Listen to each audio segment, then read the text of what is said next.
Hello and welcome back to the first official episode of QRS Entertainment. I hope everyone had a great weekend and took a moment to remember all the lives that were lost on 9/11 20 years ago. So today I've decided to talk about football. Of course, it's the start of the NFL and the second week of college football. I'll go ahead and start with the college football real quick. Everyone is surprised about Ohio State going down. I'm not. I didn't think they were that good to begin with. I always thought they were a little bit overranked, them and Notre Dame. Speaking of Notre Dame, they almost lost again to Toledo. So I look for them to lose the first time they face some real competition. Also, A&M looks kind of shaky. I'm not 100% bought in on them yet either. Other than that, there's not much to talk about. It was pretty much status quo, with a couple of small upsets sprinkled in here and there. Next week will be the week I'll be talking about it more with UF and Alabama playing. So I'm actually from Florida, right down the road from Gainesville actually. So I'll be watching that game, discussing it more in detail then. I'm not a Gators fan, though. I'm a Seminoles fan, but I'm not going to talk about what happened to that. That was utterly disappointing and embarrassing. I thought the Seminoles were back. I was wrong, and I guess we're going to have to punt on this year like we've been doing the last couple of years ever since Jimbo left. Okay, now on to the NFL. I watched pretty much all of the games except for Chicago and the LA Rams, which the Rams won, which that was no surprise. In my opinion, the best games of the week were the Buccaneers and the Cowboys starting it off. It was really high scoring, a lot of fun to watch. It was a little bit too long and kind of dragged on a little bit too late, especially for everybody on the East Coast. But it was definitely a lot of fun watching Tom go out there and have a great night and seeing Gronk being as useful as he actually was. I wasn't expecting that. I'm kind of eating my words on that.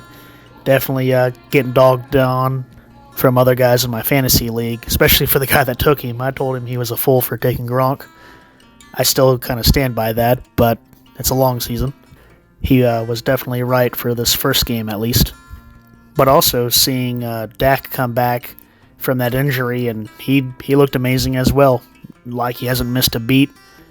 I'm definitely looking forward to see what he can do with CeeDee Lamb and Amari Cooper and Zeke on that team. I think they have a good future as long as everyone stays healthy this year. And same goes with the Buccaneers. I'm a Patriots fan, but I'm rooting for them, for Tom. Plus, I'm from Florida, so I think for right now they're going to be my picks to win the Super Bowl again. And I know it's early, but I'm not going to go against Tom Brady until he actually retires. The other game I want to talk about is the Chiefs and the Browns. That was a pretty fun game. Browns coming out quickly on top, but as I'm sure many of you have seen or watched it live, Patrick Mahomes came out with Kelsey and Hill and stormed right back into the game and not looking back. The Vikings and the Bengals game was pretty exciting as well. The Bengals getting the upset there in overtime. The Vikings just never seemed to get a hold of that game, and it seemed like they were playing from behind. Well, they were playing from behind the entire game. And other than the 2 touchdowns from Thielen, nothing was really contributed. Even Cook had his trouble in the game. But on the other side, it was nice to see Mixon come back and handle a big workload and get through it without getting another injury. He'll be a fantasy beast if he stays healthy. Some other quick takeaways I have in some of these games are the Patriots with Mac Jones looked pretty good other than the fumble in the last drive that cost them the game. I'm definitely not worried about them long term. That there's something definitely there that can be developed for a decent team moving forward. And I think that should give Pat fans like myself a little bit of hope moving forward. After losing the GOAT, of course. On the other side of the field, I think Miami looks like they took a step back. I'm not one of those that are big on Tua. I don't think he's a bust, but there's still a lot that we need to see from him. getting Fuller back for the second game, I think that'll definitely help him out a lot. They definitely have the pieces, like with the tight end Gesicki and the running back Gaskin, but kind of like the Patriots, it's all for the future and continuing to build for the future with every game. The Battle of the Birds with Atlanta and Philly, it was over pretty much from the start. Philly just dominated them. Hurts still has a lot to improve on. I think that he's going to be more of a running quarterback, but he's still young in this league, so he's got a lot of room to grow, and they're already looking pretty decent. Sanders was looking pretty good, and I'm trying to figure out what they're going to do with this tight end position. Are they going to trade Ertz, or are they going to work with him and Dallas Goedert? I would think that they would get rid of one of them, but I guess for now that they're just going to try to use both of them, which in my opinion is kind of unfortunate, especially for a fantasy standpoint. But on the other side of the field, Atlanta has a lot to improve on. I don't think it's the end of the world for them. I do think they need to just forget about this game. There's still a lot of new pieces and getting used to new players around. Matt Ryan's getting used to Ridley being his number one option, and also getting used to that new tight end there. I think his name's Pitts. Also, Davis is still trying to get in a rhythm, it looked like. They have a lot of work ahead of them, but I don't think it's the end of the season already for them. Panthers and Jets, there's nothing to really talk about in this. McCaffrey looked pretty good. Other than that, there's nothing else I really want to talk about. The Jets are just terrible at the moment. The Chargers and Washington, this was a decent game, a lot of defense. I know a lot of people on the Chargers side are concerned with Herbert. I think they need to take a step back and realize that this was a really, really strong defense that they were playing against, and that he's going to do just fine. Also, on the Washington side, Fitzmagic got taken out pretty early. They might be getting a look at the young quarterback earlier than they expected. I think they're going to be just fine as well, even though taking the early loss. 49ers and the Lions, nothing really to talk about there. Pretty high-scoring, entertaining game for offense. I kind of just glanced at this game. It was on the background, was focusing on the other games. But Jimmy Garoppolo looked pretty good in it. And Goff, on the other side, was throwing the ball like crazy. Hawkinson, the tight end, being one of his only targets, got a lot of volume. And Swift got a lot of work as well. He looked really good, too. After all that talk of him being injured and not being able to go, he looked just fine.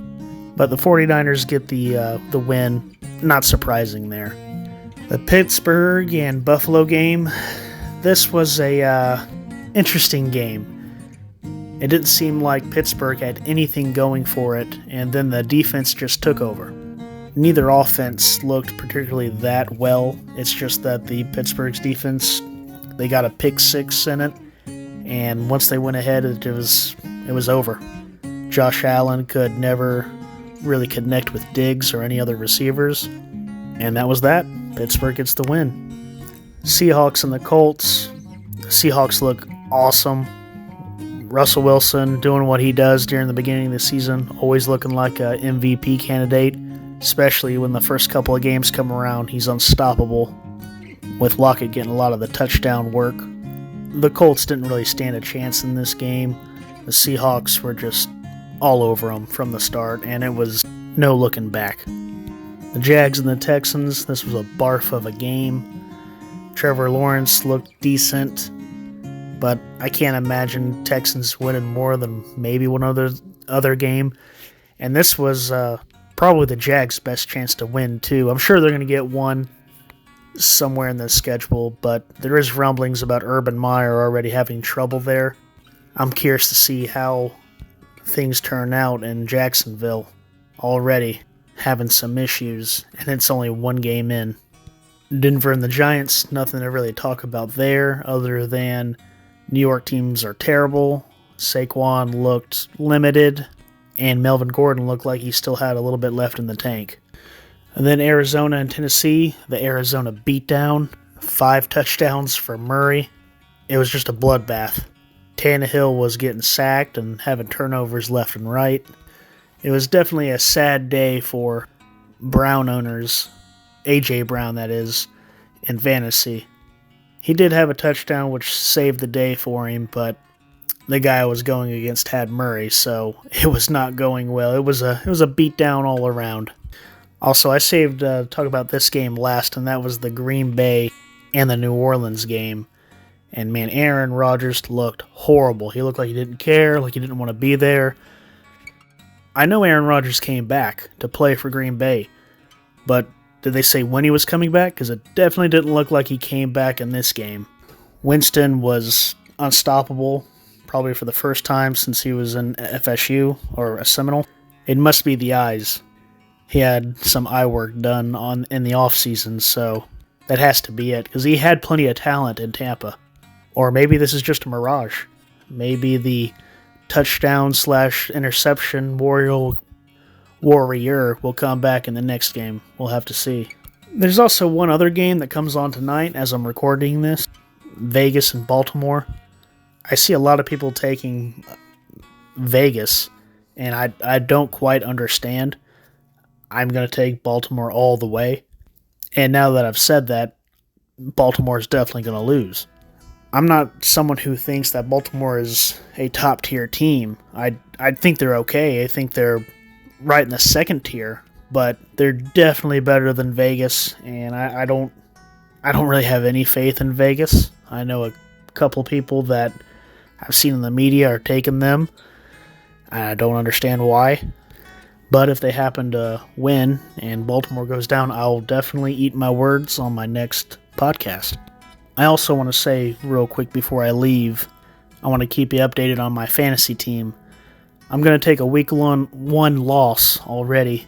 My opponent still has his defense, the Baltimore defense, and Andrews, the Ravens tight end, I believe. But he's beaten me by 30 points already, so it really doesn't matter. He had Murray, and he also had Lockett, and I believe he also has Mixon, too. And those three, combining for 10 or 11 touchdowns, it was over. I had no chance. I'll get into more on that on the beginning of the next week for fantasy football.